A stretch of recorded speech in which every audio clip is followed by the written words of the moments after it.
सुभाष चंद्र मल्लिक मो जड़े ओडिशा संगीत नाटक एकाडेमी सम्मान प्राप्त शिल्पी। आज भद्रक माटीर गर्व और गौरव विशिष्ट नृत्यगुरु स्वर्गत परशुराम सेठींकर सप्तम दिवस आज तांकर सीनियर छात्र छात्री एवं बुद्धिजीवी एवं सहर वरिष्ठ कलाकार माने मिसी एक स्मृतिचारण सभा एठार आयोजन कर परशुबाबू थिले ये अंचलर अंधार ज्योति सदृश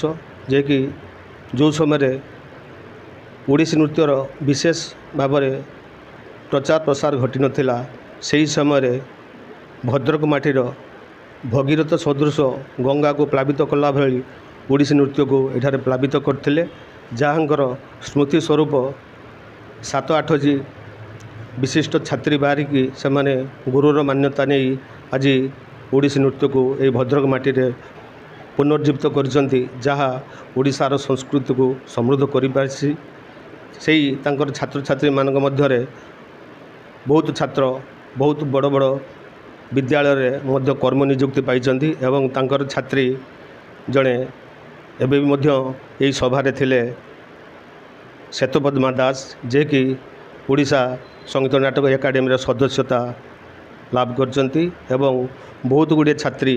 से माने वर्तमान गुरु भाव में विभिन्न अनुष्ठान मानक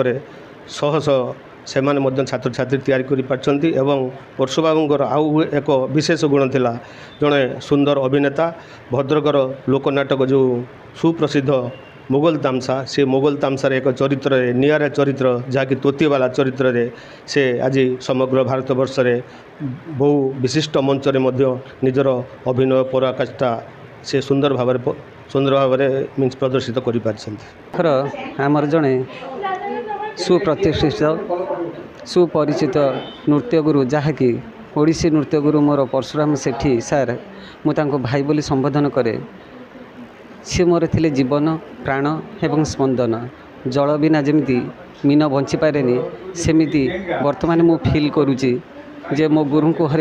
मुझे बर्तमान आगक पाद बढ़ेबी तांका आशीर्वादर हाथ मो मुंड उपरे थिला मु आगक माड़ी चली